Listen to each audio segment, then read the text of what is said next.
Edward didn't just have money, he was money. He was the anchor of Collins Enterprises, the name you heard whispered in boardrooms across the state, always with a tone of reverence, sometimes fear, but always with absolute certainty. His wealth was the foundation, the silent guarantee that everything would hold together. For decades, Edward had cultivated an image of permanent solvency. His authority wasn't written in contracts alone, it was etched in the confidence of the banks.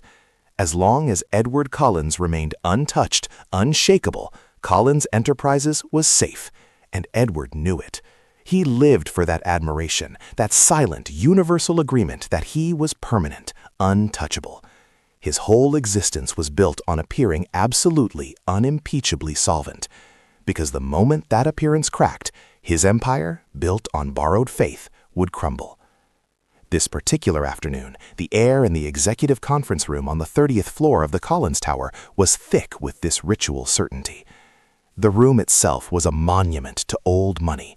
Dark mahogany paneling, supple leather chairs that cost more than a small car, and a panoramic view of the city that Edward felt he personally owned, right down to the tiny yellow cabs crawling below.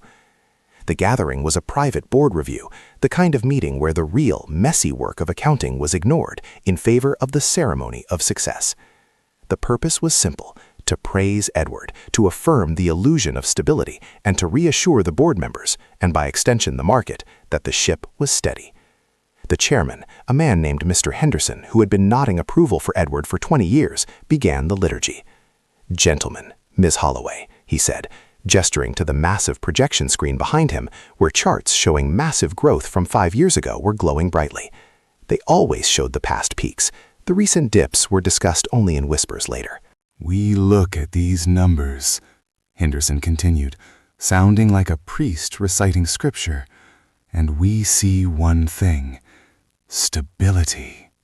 Year after year, thanks to the unwavering hand of Edward Collins, we maintain our course. We are the rock upon which this enterprise is built."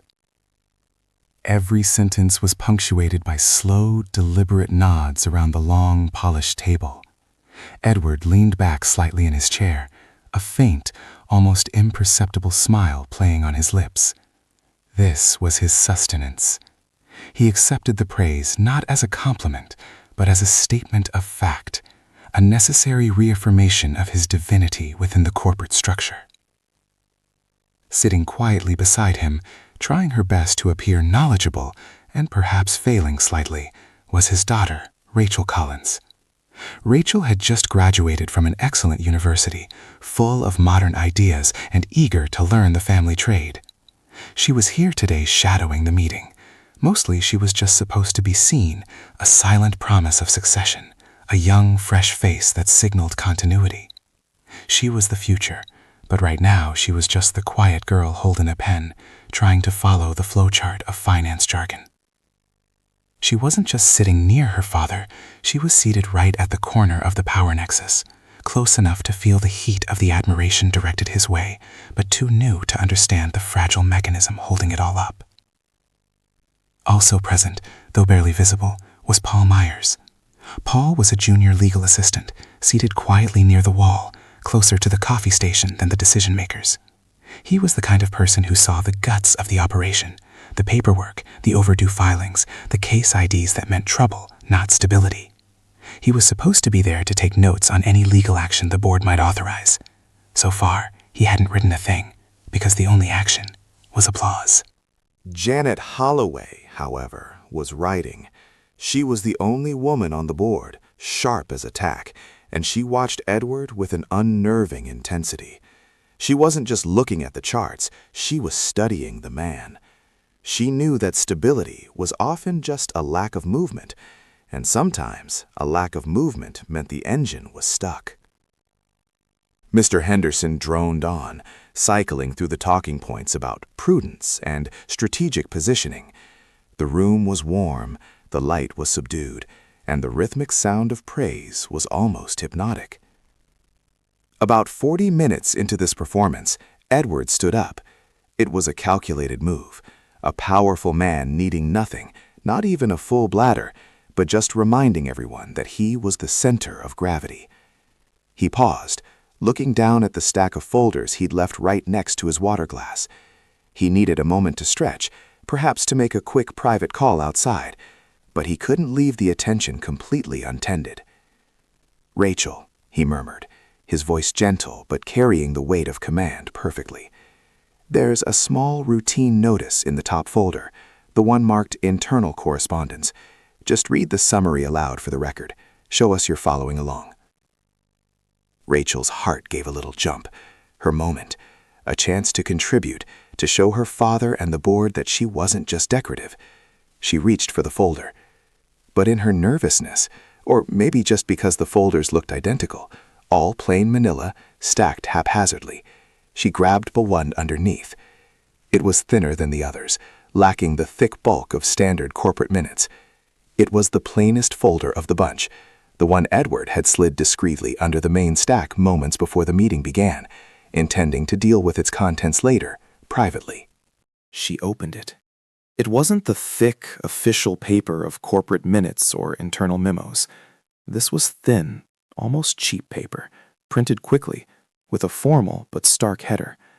She cleared her throat, adjusting her glasses, and began to read, her voice clear and slightly too loud in the sudden silence of the room, as everyone shifted their attention to the heir apparent.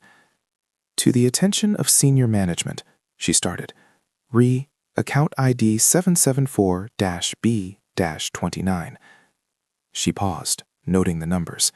She didn't realize that those exact account numbers, the ones identifying the core operational lines of credit, were referenced in tiny, almost hidden print at the bottom of the glowing growth chart projected directly over her shoulder. "This letter serves as formal notification from Keystone National Bank regarding the immediate status of all standing credit facilities extended to Collins Enterprises," Rachel continued, still reading in the monotone of someone reciting a dry legal text. She was focused on pronunciation, not comprehension. Edward, who had been halfway to the door, stopped. He turned slowly, his eyes narrowing slightly, but he still hadn't processed the danger. He assumed it was a standard regulatory update, perhaps a small fee change. Rachel read the next paragraph. Her voice wavered only slightly, but the words she spoke were like a sudden, fatal tear in the fabric of the room. "Effective immediately, the following actions are confirmed. All credit facilities are frozen. Collateral pledged under existing agreements is now under immediate review. Due to recent inconsistencies in reporting and failure to meet covenants." The word "frozen" hit the room like a sudden, brutal temperature drop. The legal jargon finally pierced the fog of Rachel's nervousness. Her eyes scanned ahead, catching phrases like "immediate cessation" and "liquidation timeline." She stopped mid-sentence. Her mouth went dry. She looked up, her eyes wide, realizing this was not a congratulatory memo. This was a death notice, stamped with the seal of the very bank Edward's stability was meant to reassure. If you're hooked by this corporate drama, smash that like button and subscribe. This story is just getting started, and you won't want to miss what happens next. Edward, who had been halfway back to his seat, froze entirely. His face, moments ago radiating benign confidence, was now a mask of pure visceral shock. His hand shot out, not to silence her, but just reaching, clawing for the paper. But he didn't speak. The power of speech, his greatest corporate weapon, was gone. The silence was so profound you could hear the soft whir of the projector fan and the distant, impossible sound of the city traffic 30 floors below. Paul Myers, the junior legal assistant seated quietly near the wall, had been staring at the table until the moment Rachel read the account ID. He had dealt with the filing extensions on that specific account. He recognized 774-B-29 instantly. He knew what recent inconsistencies meant. It meant Edward Collins wasn't just struggling, he was technically in default. Paul lowered his eyes, suddenly finding the grain of the mahogany table fascinating. He hoped the wall would swallow him whole. Janet Holloway, the sharpest board member, didn't look at Edward or the screen. She watched Rachel. She watched the moment the reality of the situation dawned on the daughter, and then she watched the collective paralysis of the men around the table. Mr. Henderson, the chairman, looked like a deer caught in headlights, but professional training kicked in. He knew the first rule of corporate disaster: deny air to the fire. He cleared his throat, a loud, wet, desperate sound that scraped across the silence. "Thank you, Rachel," he managed, his voice strained and unnaturally high. "But I believe we asked for the internal correspondence. That seems to be private banking documentation, highly confidential. Please, if we can return to the growth projections." He pointed frantically at the screen, trying to drown out the echoes of "credit facilities are frozen." Rachel slowly lowered the paper, her cheeks burning crimson. She hadn't just made a mistake. She had detonated a bomb in her father's perfect, controlled universe. She could feel the weight of every eye, not accusing her, but simply registering the catastrophe she had revealed. Edward finally reached his seat, pulling the thin folder from her grasp with a speed that belied his age, tucking it away instantly into his leather briefcase as if it were a poisonous snake. He didn't look at Rachel. He didn't look at anyone. The meeting resumed, technically. Mr. Henderson stammered through the next slide, talking about future opportunities and market confidence. But the air was gone. The charts still glowed, the numbers still boasted of stability, but everyone knew they were looking at a ghost. The stability was a lie. The untouchable man had just been touched, publicly, by the cold hand of the bank. The formal review ended 10 minutes later. Mr. Henderson quickly declared the meeting adjourned. There was no usual rising chorus of chatter, no hearty handshakes, and definitely no applause. The ritual was dead. The men filed out silently, avoiding eye contact with Edward. Edward Collins walked out of that room a different man. He was still wearing the expensive suit, still carrying the air of command, but the invisible shield of untouchability had shattered. Drop a comment below. Have you ever witnessed someone's reputation collapse in an instant? Let's discuss in the comments. He left quickly, saying nothing to Rachel, nothing to Henderson. He just disappeared into his private office, the door clicking shut behind him with a sound of finality. It was only an hour later, long after the last board member and even the junior legal assistant, Paul Myers, had departed, that the cleaning crew came through.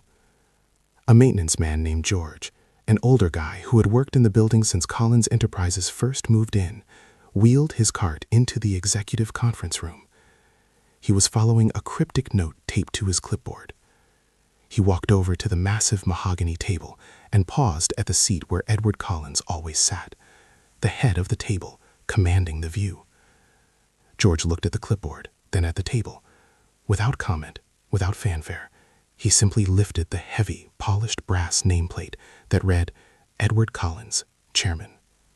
It was heavy, weighted with the authority it represented. George wrapped it carefully in a rag, placed it in his cart, and wheeled it away. The space where Edward's name had rested was left bare, reflecting the harsh fluorescent lights of the deserted room.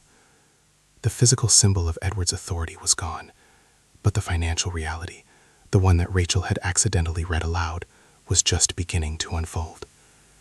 Rachel Collins sat alone in her father's private anteroom for nearly an hour, waiting for him to emerge.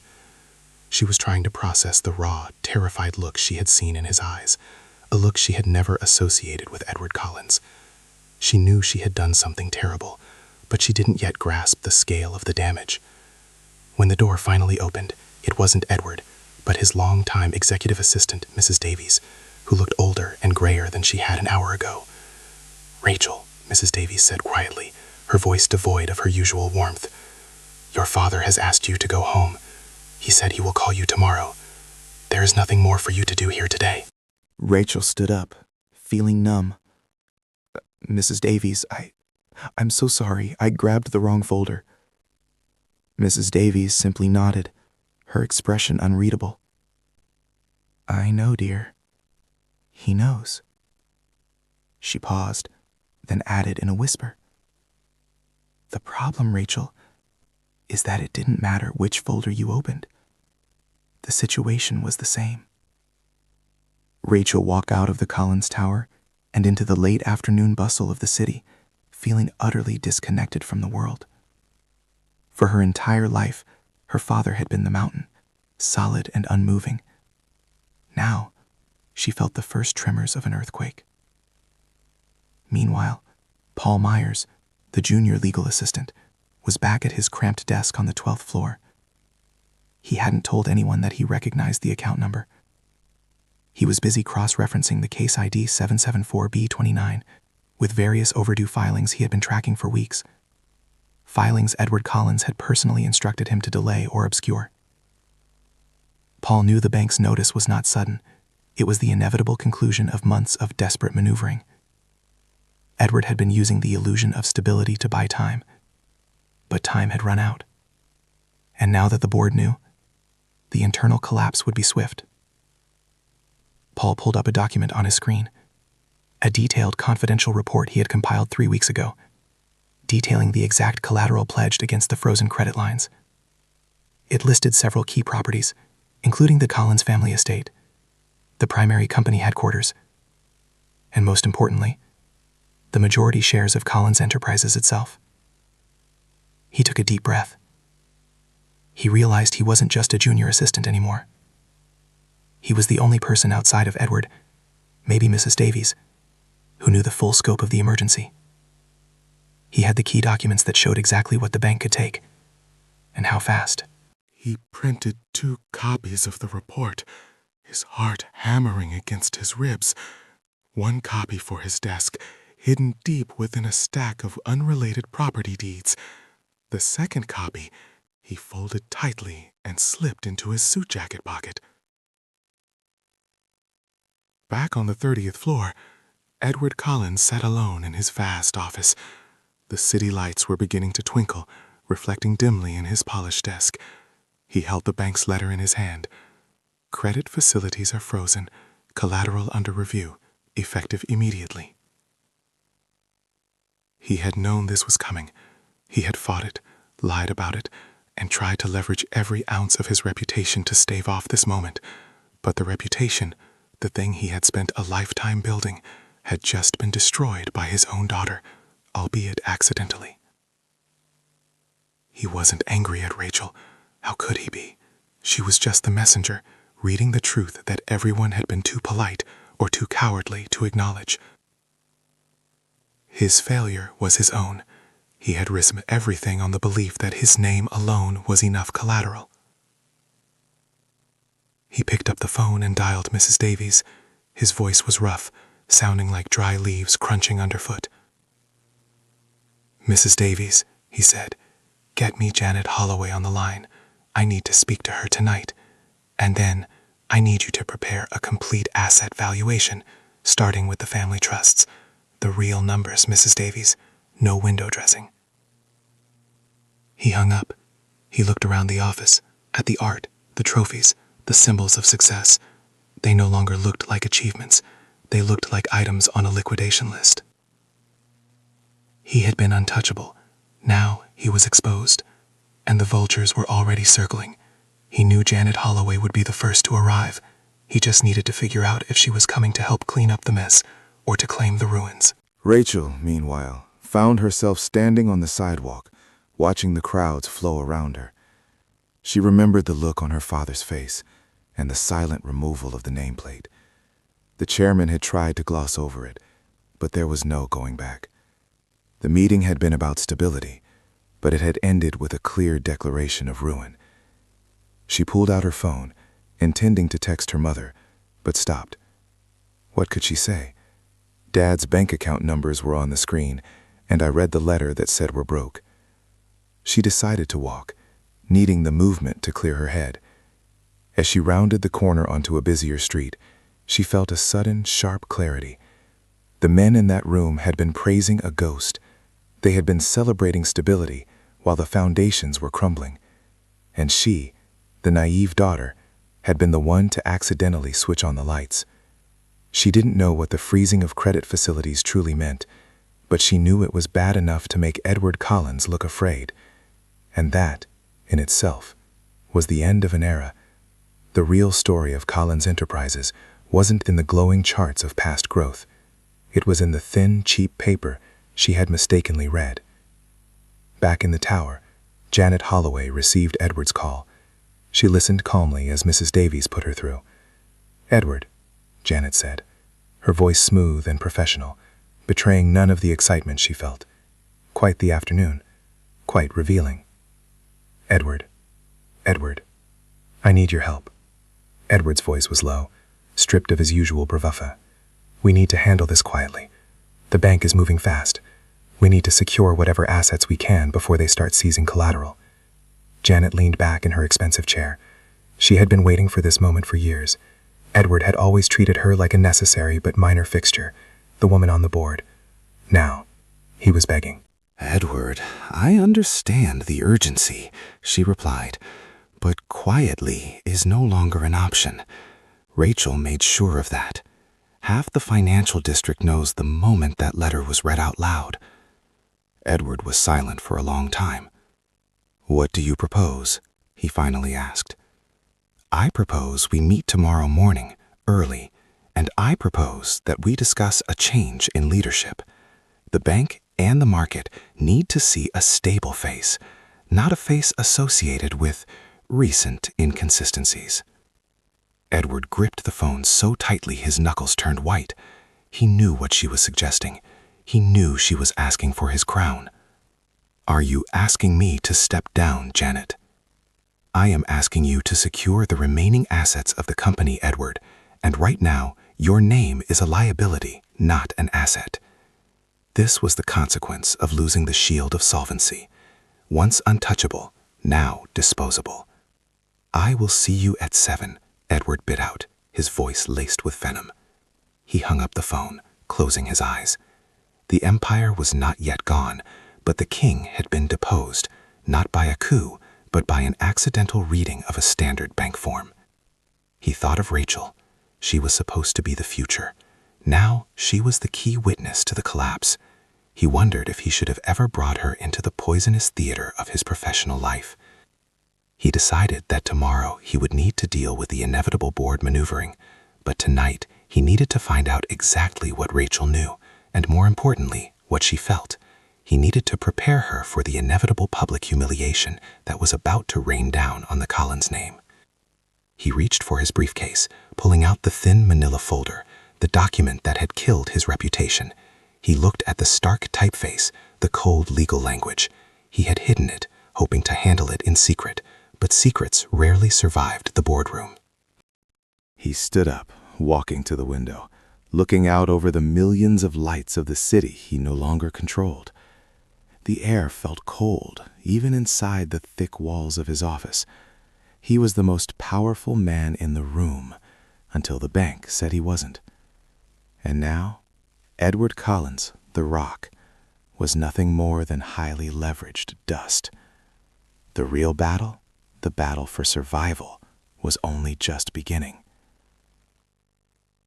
Edward Collins drove home through the glittering maze of the city, but he didn't see the lights.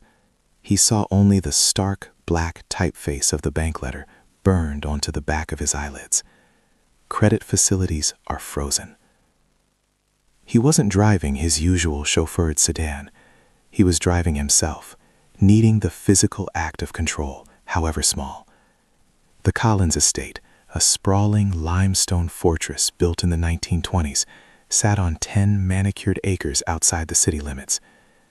He pulled into the circular drive, the tires crunching on the gravel, a sound that usually meant arrival and security. Tonight, it sounded like an announcement of ruin. He found Rachel in the vast, silent library. She was sitting curled up on a huge velvet sofa, staring at a roaring fire she hadn't bothered to light. The room was dark, lit only by the faint glow of the city filtering through the tall windows. She looked up when he entered, her face pale, streaked with silent tears. The instant she saw him, the dam broke, and she stood up, rushing toward him. "Dad, I am so sorry," she choked out, the words catching in her throat. "I ruined everything. I didn't mean to. I just grabbed the wrong one. I thought it was the memo about the—" Edward held up a hand, stopping her flood of apologies. He looked at his daughter, the innocent messenger of his downfall. He realized the most important thing he could do right now was not to blame her. Blame was cheap. Survival was everything. Rachel, he said, his voice softer than she had ever heard it in a professional context. Sit down. We need to talk. And stop apologizing. You didn't ruin anything. You just read the ending that I had spent 6 months trying to rewrite. They sat together on the sofa. Edward didn't turn on the lights. The gloom felt appropriate. The letter, he began, pulling the thin manila folder from his briefcase and placing it on the coffee table. That letter was inevitable. I was playing a game of chicken with Keystone Bank, and I lost. They didn't freeze the credit because of what you read. They froze it because I couldn't deliver the cash I promised last quarter. Rachel wiped her eyes with the back of her hand. But everyone was talking about stability. Mr. Henderson said you were the rock. Edward gave a short, humorless laugh. That, my dear, is the theater of finance. My stability wasn't real money. It was the appearance of money. It was reputation. As long as people believed I was untouchable, I could borrow limitless faith. The moment you read those words, the faith evaporated. And faith, Rachel, was the only collateral I had left. He opened the thin folder, turning the paper so she could see the stark details. Look at this, he instructed, pointing to a small paragraph near the end. When they say collateral under review, they mean they are preparing to seize assets to cover the debt. Our debt is substantial, Rachel. Very substantial. He paused, letting the weight of the next sentence settle. This house, Rachel. It's on the list. The tower where the meeting was held, also on the list. The majority shares of Collins Enterprises itself, pledged and currently under review. Rachel stared at the marble fireplace, then at the thick Persian rug under her feet, then at her father. Everything around them, the security, the legacy, the very foundation of their life, was built on a lie that had just been exposed. So, what happens now? She asked, her voice quiet but steady. The shock was giving way to a cold, frightening clarity. Now, Edward said, leaning forward, we face the music. Tomorrow morning, I meet with Janet Holloway. She is going to demand my resignation. Janet Holloway? Why her? Because she's smart, and she's prepared, Edward answered wearily. She knew the company was shaky, and she's been waiting for the moment to stabilize it, by taking over. The market will see her as a safe pair of hands, a necessary change after the recent inconsistencies associated with my name. He took a deep breath. I have to step down, Rachel. If I fight, the company will enter immediate receivership, and we lose everything instantly. If I negotiate, I might save a piece of the company, and more importantly, I might save the Collins name from complete shame. But you need to understand something crucial. He looked directly into her eyes. Tomorrow, the story breaks. It will be everywhere. The man who was untouchable is suddenly bankrupt. The press will be vicious. Your friends will talk. They will say I defrauded people, that I was a fool, that I was arrogant. And they will mention you, Rachel, the daughter who read the death notice. You need to be ready for that. You need to develop a very thick skin, very fast. Rachel didn't cry again. She looked at the bank letter, then at the expensive room that was no longer theirs, and a resolve hardened in her eyes. I understand, she said simply. What do you need me to do? Edward smiled faintly. This was the steel he hoped she had inherited. For now, nothing. Just watch. Learn how quickly power vanishes when the money runs out. While Edward Collins was dealing with the emotional wreckage at home, Paul Myers, the junior legal assistant, was navigating the corporate battlefield from his cramped 12-floor apartment. He had 2 copies of the collateral report, detailing exactly which assets were pledged under account 774B29. This document was gold. It was the roadmap to the company's vital organs. Paul didn't sleep. He spent the night reviewing his options. He could stay silent, wait for the inevitable collapse, and hoped to keep his job under the new management. Or he could use his knowledge to secure his future. He chose the latter. He was a junior assistant, paid just enough to make rent. This was his chance to leapfrog a decade of tedious legal work. At 5:30 a.m., Paul poured himself a strong cup of coffee and pulled out the list of contacts he had discreetly compiled over the past few weeks. He found Janet Holloway's private direct line. He dialed. The phone rang only once before it was answered. "Holloway," a sharp voice answered. "Miss Holloway, this is Paul Myers, Junior Legal, Collins Enterprises," Paul said, keeping his voice steady despite the adrenaline rush. "I apologize for the early call, but I have information regarding the collateral review of account 774B29 that is highly relevant to your 7 a.m. meeting with Mr. Collins." There was a noticeable pause on the other end. Janet Holloway was not a woman who wasted time on small talk, and she recognized the account number immediately. She also recognized the implication, a leak from the inside. "Myers," she confirmed. "Be precise. What do you have?" "I have the detailed internal report compiled 3 weeks ago, detailing the exact properties and the share percentages pledged to Keystone National. Specifically, the accelerated seizure clauses triggered by default. It confirms the immediate threat to the Collins Tower and the company's majority voting shares." Paul waited. He knew the value of silence when holding a strong hand. Janet's response was ice cold, but the interest was palpable. "You are suggesting, Mr. Myers, that you have the documents that streamline my position this morning." I am suggesting I have the documents that remove Mr. Collins's ability to negotiate, Paul corrected smoothly. He won't be able to claim ignorance or try to hide assets. Where are you? I can be at the Collins Tower lobby in 20 minutes. I will meet you outside your car. No, Janet countered. Too public. Come to the 30th floor.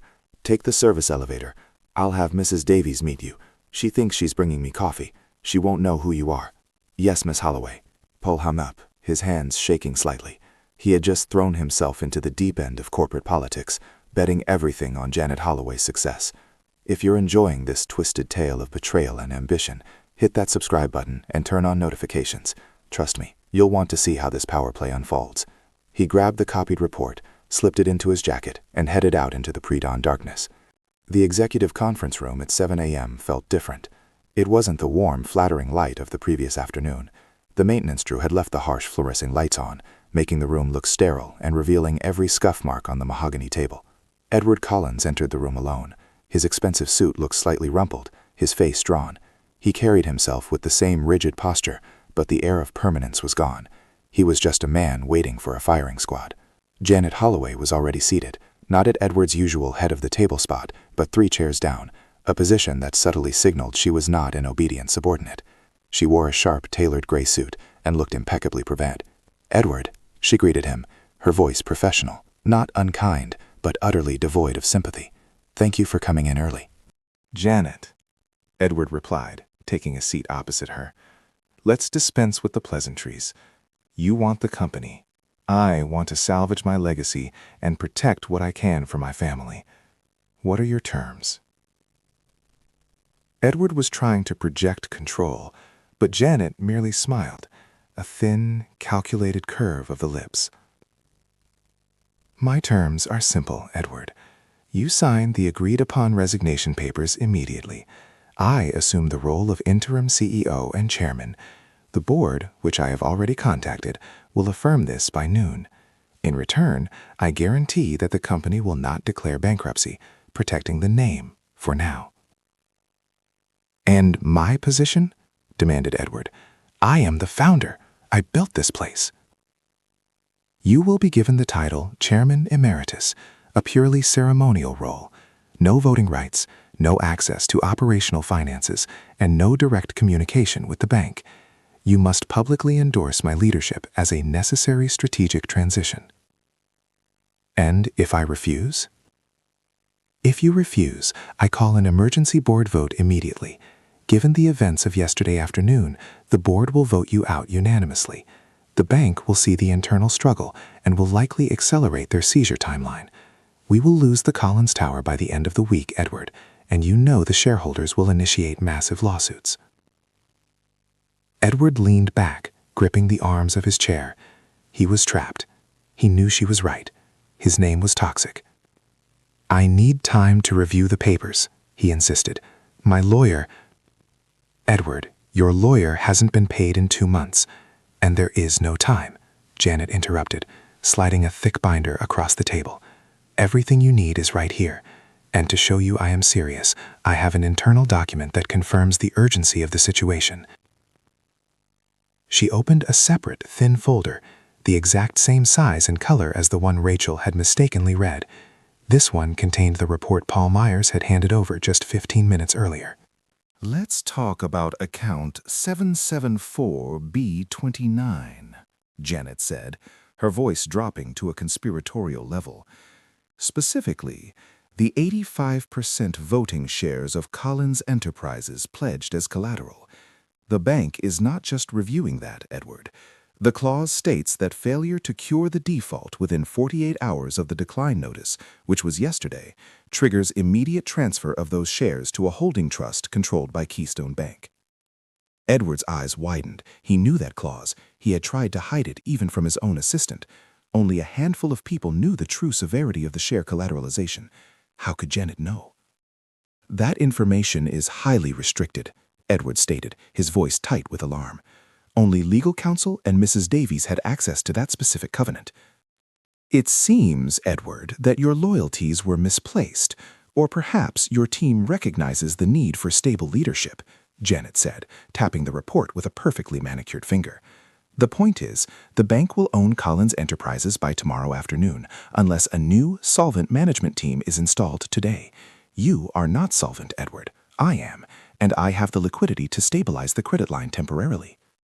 Edward saw the trap close. Janet had not only secured the political leverage, but she had acquired the internal documents necessary to render his position indefensible.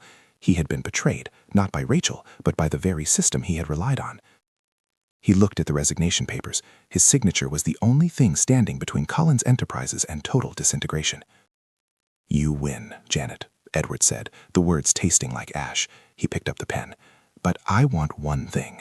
I want Rachel to have a seat at the table. She needs to learn how this works. Janet hesitated, considering the request. Rachel was a wild card, but also a useful symbol of continuity. A non-voting observer, Janet conceded. She shadows me. She learns what real stability looks like. Edward signed the documents with a flourish that felt hollow. The king was dead.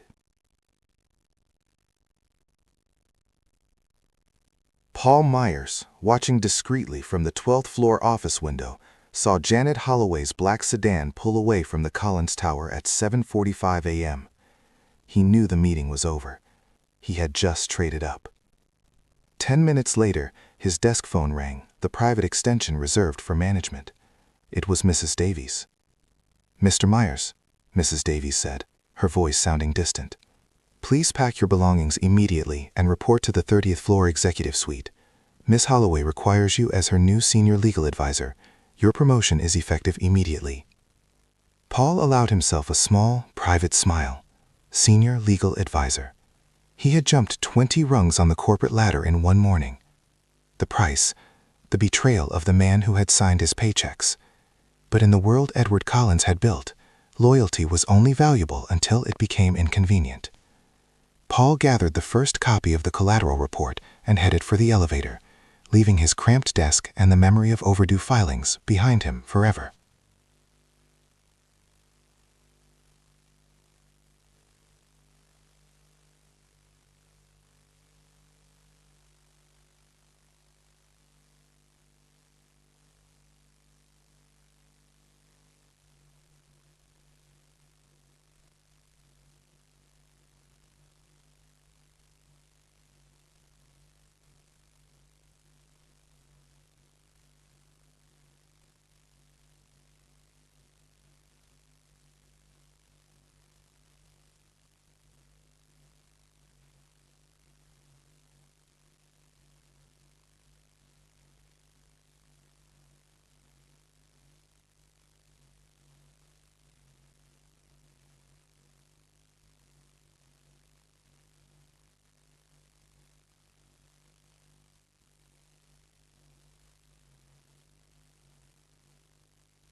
The headline on the Wall Street Journal website screamed, "Collins implodes. Bank freezes credit. Holloway takes reins." Rachel was at the family home when the news broke. Her mother, who had always lived in the comfortable, detached reality Edward's money provided, was hysterical. "Edward, what is happening? They're saying we're bankrupt, that the company is failing." Edward, sitting in his study, watched the financial news channels with grim detachment. "The company is not failing yet, Margaret, but the truth is out. We need to handle this with dignity." Rachel, however, was glued to her phone, reading the details. The article mentioned the board meeting, the praise for Edward, and then the stunning, unplanned interruption. A footnote in the New York Times financial section, citing an unnamed source, mentioned the reading of a bank decline notice by an inexperienced family member. Rachel felt the heat of public shame wash over her. It wasn't just corporate failure. It was a personal, humiliating mistake broadcast to the world. She was the one who had accidentally yanked the curtain back on the Great Oz. Edward looked up at her, seeing the devastation in her eyes. "Rachel, this is what I warned you about. The humiliation is part of the penalty. They will use this to justify the collapse. But remember this, they are only focused on the messenger because they are afraid of the message." "But they're saying I caused it," she whispered, her voice tight with pain. "No," Edward countered firmly. "They are hoping you caused it. It's easier for them to believe it was a stupid mistake than to admit the great Edward Collins was a fraud. You are a convenient scapegoat. Ignore them." But Rachel couldn't ignore them. She understood now that her father's power had been built on something far more fragile than she imagined. The admiration was necessary, but it was also conditional. The moment the condition, solvency, was lifted, the admiration turned instantly to scorn. Meanwhile, Janet Holloway was holding her first press conference as interim CEO. She stood at a podium in front of the Collins Enterprises logo, projecting an image of calm, decisive control. "Collins Enterprises is fundamentally sound," she stated, her voice resonating with authority. "The events of the past 24 hours were the result of a necessary recalibration of our financial structure.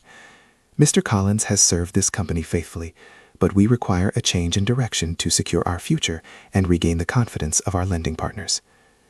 She deftly avoided any mention of the frozen credit lines or the collateral review. She was selling stability, the very thing Edward had failed to deliver. Later that afternoon, Paul Myers, now sitting in a plush office on the 30th floor, watched the press conference replay. He felt a surge of pride. He was part of the solution now, not the cleanup crew. Janet Holloway walked into his new office, holding a stack of files. "Mr. Myers," she said, her tone businesslike. "Excellent work this morning. Your promptness saved us days of legal maneuvering." "Thank you, Miss Holloway," Paul replied, standing up straight. "Now, the hard part begins. The bank is demanding a full, immediate accounting of all non-pledged assets. We need to find the hidden reserves, Paul. And I know Edward Collins always kept a secret fund, a rainy day account that never appeared on the official books. I want you to find it. I want every dime he tried to hide." Paul nodded, already calculating where Edward might have stashed his personal wealth, away from the corporate ledgers. "I'll start with the overseas trusts and the private holding companies, Miss Holloway. He used several shell entities based in the Cayman Islands for personal investments." Janet's eyes narrowed slightly. "You seem to know a great deal about Mr. Collins' private dealings." "I was the one filing the paperwork for those entities, Miss Holloway," Paul explained. "He instructed me to use generic, untraceable names. I didn't ask questions then, but I can track them now." Janet smiled, a genuine predatory smile this time. "Good. You're learning fast, Paul. Find the money, and then we will talk about making your promotion permanent." Back at the estate, Edward was preparing for the long, painful fall. He had lost the company he built, but he was determined not to lose his spirit or his daughter. He called Rachel into his study. He had traded his suit for a comfortable sweater, looking less like a titan and more like a tired old man. "Rachel, your education starts now," he said. Janet has granted you a position as an observer. You will go in tomorrow, you will sit in the meetings, and you will watch her. You will learn everything you can about how she operates. What am I looking for, Dad? You are looking for the weakness in her armor, Edward instructed, his voice low and intense. Janet Holloway is stabilizing the company, but she is doing it for herself, not for the Collins name. She thinks she has everything, the power, the board, the bank's support, but she doesn't know what I know. He walked over to his safe, hidden behind a bookshelf. He didn't open it. He simply tapped the heavy steel door. This is where I kept the real numbers, Rachel. The numbers I didn't show the board. The numbers I didn't even show Mrs. Davies. I had a plan B, a highly illiquid asset that I was protecting from the bank's purview. It's a property, a massive, undeveloped tract of land that I bought years ago, undervalued and completely off the books of Collins Enterprises. Rachel stared at the safe. So we still have something? We have one thing the bank can't touch yet, and that Janet doesn't know exists. It's not cash, but it's leverage, and if we can survive the next few weeks of public scrutiny and corporate maneuvering, that land might be the foundation to rebuild on. He looked at his daughter, the unwitting destroyer of his reputation, and now his only ally. You need to be my eyes and ears inside that tower, Rachel. Janet will try to find every hidden asset, every penny. She has already turned one of my people, Paul Myers. You need to watch them all. Do you understand the risk? What would you do in Rachel's position? Vote in the poll above or comment below. And if you haven't subscribed yet, do it now so you don't miss the epic conclusion. Rachel nodded, the fear replaced by a fierce determination. She wasn't the naive girl anymore. She was the daughter of a deposed king, being sent into the court of the usurper. I understand, Dad, she said. I'll watch her, and I'll find her weakness. The untouchable man had been brought low, forced to rely on his only remaining asset, the raw, untested intelligence of his daughter. The fight for Collins Enterprises was no longer about stability. It was about vengeance and reclaiming a legacy from the ruins. And Rachel Collins was walking straight toward the heart of the corporate war zone. Rachel walked into the Collins Tower the next morning, feeling the full, chilling weight of the previous day's events. The 30th floor, usually a sanctuary of hushed confidence, now felt like a battlefield draped in silence. The mahogany table in the conference room was still bare, where Edward's nameplate had rested. Janet Holloway was already there, sharp and efficient, barking orders into her phone. She acknowledged Rachel with a curt nod. "You're early, Rachel. Good. You'll be taking notes for me today. Focus on process, not emotion. We are stabilizing a sinking ship." Rachel sat down, feeling the scrutiny of every person in the room, the remaining board members, the newly nervous executives, and especially Paul Myers. Paul was dressed in a new, expensive charcoal suit that looked slightly too big for him, but he wore it with an air of self-importance. He was sitting where Edward's senior VP usually sat, tapping away rapidly on a laptop. He met Rachel's eyes for a brief, smug moment before returning to his screen. Rachel realized instantly that Paul was Janet's instrument. He had traded his loyalty for a seat at the table, and he was eager to prove his worth by dismantling Edward's secrets. The meeting was fast-paced, focused entirely on damage control. Janet was brilliant, ruthless, logical, and utterly focused on the bottom line. She assured the board that she had secured a temporary liquidity bridge and was working to satisfy Keystone National Bank. But the real action happened during the breaks. Rachel watched Paul present Janet with folders detailing offshore accounts. "The Cayman trusts are complex, Miss Holloway," Paul murmured during a side conversation Rachel was close enough to overhear. "But I've tracked the last 3 major transfers. Collins moved personal cash out of corporate purview over the last year. If we can seize that liquidity, it buys us 6 months of breathing room." Janet's eyes gleamed. "Find the cash, Paul. The bank wants cash. They don't want illiquid assets. That is our priority." Rachel took mental notes, her heart pounding. Cash. Janet was hunting the easy, movable money, the reserves Edward had mentioned, the funds he had squirreled away through the Cayman shell companies. She wasn't focused on the massive undeveloped land asset, the one Edward had hidden completely off the corporate books. That evening, Rachel drove straight home, bypassing her mother's worried questions, and found Edward in his study. "They are hunting the Cayman trusts, Dad," she reported, her voice low. "Paul Myers is leading the hunt. He knows your filing methods. Janet is obsessed with finding immediate liquidity to satisfy the bank." Edward listened intently, a faint flicker of relief in his eyes. "Excellent. They are chasing the wrong rabbit. The Cayman funds are significant, but they are not the foundation. They are a distraction." "Can Paul find the land? The one you kept off the books?" "No," Edward stated firmly. "That land was never part of Collins Enterprises. It was purchased through a private, non-corporate trust registered decades ago, long before Paul was even born. It's illiquid and requires massive capital to develop, so the bank would never touch it anyway. It's safe for now, but we need the Cayman cash as bait." Edward walked over to the safe, opened it, and pulled out a stack of documents, the real ledgers, detailing the Cayman funds and the hidden land tract. "Here is what we do," Edward said, spreading the papers on the desk. "Janet thinks she has control because she has the bank's favor, but the bank is still nervous. They need cash flow, not just promises. We are going to give her exactly what she wants, but on our terms." Over the next week, Rachel continued her role as the quiet observer. She watched Paul Myers work tirelessly, tracking Edward's every financial footprint. The press coverage began to subside, replaced by articles praising Janet Holloway's steady hand in navigating the unexpected crisis. The market responded tentatively, stabilizing the stock price just enough to prevent a total panic.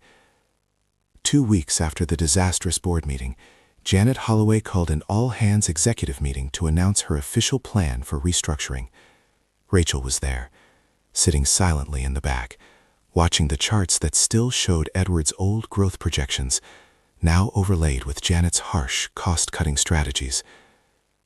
Just as Janet was outlining aggressive asset sales, the door opened, and Edward Collins walked in. He was still the same imposing figure, but the silence he commanded was now a silence of dread, not reverence. He walked slowly to the end of the long table, the spot where his nameplate used to be, and stood there, not sitting. "This is the moment everything changes. If you're not subscribed, you're going to regret it. Click that button now." Janet looked momentarily stunned, quickly recovering her composure. "Edward, this is an executive planning meeting. You are no longer privy to these discussions." "I am Chairman Emeritus, Janet," Edward replied, his voice calm and resonant. "And this restructuring plan is flawed. You are selling off assets that will destroy the long-term value of the company just to achieve immediate liquidity. That's short-sighted." "I am achieving stability," Janet countered sharply, "a stability that was lost under your long-term vision." "Ah, stability," Edward said, glancing at the charts behind her. "An illusion, as we both know. You are desperate for cash. You need my personal reserves to show the bank you are serious about collateralizing the debt, not just liquidating the company." He looked directly at Paul Myers, who immediately lowered his gaze back to his laptop. "And you are relying on a junior legal assistant to find cash reserves that I spent 20 years ensuring were untraceable." Janet scoffed. "Paul is very close, Edward. We will have the Cayman funds located and frozen by the end of the week." Edward smiled slightly. He pulled a single, thin manila folder from his jacket, a folder identical to the one Rachel had mistakenly read. But this one contained the real Plan B. "You won't," Edward said, placing the folder on the table. "Because I already transferred those funds this morning. They are no longer in the Cayman trusts. They are sitting in a temporary holding account, waiting." A collective gasp went around the table. Janet stared at the folder, her composure finally cracking. If Edward had moved the cash, her entire stabilization plan, built on immediate liquidity, was dead. The bank would be furious. "You absolute fool!" Janet hissed, rising from her seat. "You just ruined any chance we had of recovery." "No, Janet. I just created leverage," Edward corrected, his voice iron. "You need that cash to secure your leadership. Without it, the board will see that you are just as unstable as they claimed I was. The bank will demand receivership." He slid the folder toward her. "The account details are in there, the full amount, enough to satisfy Keystone Bank's immediate liquidity demands and keep the company afloat for 18 months. Janet swallowed, her eyes darting between Edward and the folder. "What is the price, Edward?" "The price is simple," Edward stated. "I am done with the corner office. I am done with the public stage. But the Collins name is not done. I want the Collins Tower to retain its name permanently, and I want Rachel, my daughter, to be appointed Chief Strategy Officer immediately." The executives around the table stirred nervously. CSO was a powerful, non-voting role, but it was a clear path to succession. "She is inexperienced," Janet argued, trying to regain control. "She is smart, and she is loyal," Edward countered. "And she knows where the bodies are buried, Janet. She knows your strategy, and she knows your weaknesses. If you want the cash, you take the daughter. She will learn from you, and she will report to me. It is the only way to ensure the Collins legacy survives your tenure." He looked at Rachel, who met his gaze with a steady, fierce look of understanding. This was the final lesson. Power was not about titles. It was about necessary assets and the willingness to sacrifice everything else to protect the core. Janet leaned across the table, her face a mask of frustration and calculation. She needed the cash. She needed stability. And having Rachel, the key witness to the collapse, under her direct supervision might be safer than leaving her outside the walls. "Done," Janet bit out, snatching the folder. "Chief Strategy Officer, effective immediately. But she answers to me, Edward, solely to me. And you disappear. You become the ghost you were always meant to be." "Agreed," Edward said, a ghost of a smile touching his lips. He had traded his throne for his daughter's future and his family's name. He hadn't saved the empire, but he had saved the foundation. He turned and walked out of the conference room, leaving the sudden scramble of executives and Janet Holloway already dialing the bank, securing her position with Edward's cash. As he reached the elevator, he glanced back. Rachel was still sitting at the table, but she was no longer in the shadows. She was now seated next to Janet Holloway, reviewing the restructuring charts, a serious expression on her face. She was no longer just the daughter. She was the new focus of power. Paul Myers felt a cold dread settle in his stomach. He had spent a week chasing a phantom, only to realize Edward had been playing a deeper game. He looked across the table at Rachel Collins, the girl he had dismissed as naive, now his superior. His promotion felt instantly precarious. He had underestimated the Collins family's resilience. Later that day, as the news of Rachel's shock appointment broke, Edward Collins was back at the Limestone estate. He walked into his study and opened the safe again. He pulled out the only document left inside, the deed to the massive, undeveloped tract of land. It was worth billions, but only if they could raise the capital to develop it. It was the future, raw and demanding. His wife, Margaret, walked in, looking bewildered but calmer. "Edward, the news is saying Rachel is an executive now, and that you retired?"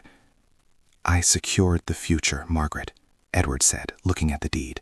"I kept the name, and I gave Rachel a chance to learn the real rules of the game." He realized then that the stability he had coveted, the untouchable solvency, was a brittle mask. True stability wasn't about appearing permanent. It was about being adaptable, knowing when to retreat, and knowing what to sacrifice. Rachel called him that evening from the 30th floor. "It's different up here, Dad," she said, her voice tired but energized. "Janet is ruthless. She's already cutting staff, but I'm learning." "Good," replied Edward. "Keep learning. The goal is no longer to be untouchable, Rachel. The goal is to be essential. And remember, the company is still built on sand, but we have the blueprints for the next mountain. He hung up the phone and looked out the window at the city lights, the distant glow of the Collins Tower visible on the skyline. His name was still on the building, but his power was gone. He walked over to the desk and picked up the heavy brass nameplate George, the maintenance man, had removed from the conference table. The one that read, Edward Collins, Chairman. It had been returned, discreetly, to his office. He held it for a moment, feeling the weight of the authority he had lost. Then, he placed it gently in a drawer, closing it with a quiet click. Edward Collins was no longer the rock. He was the survivor, teaching his daughter how to build something stronger, something that could withstand the truth when it was inevitably read aloud. The applause had stopped forever, but the work, the real, messy, painful work of rebuilding had just begun. What did you think of this story? Drop a comment with your thoughts. Give this video a like if you enjoyed it. And subscribe for more intense corporate dramas. See you in the next one.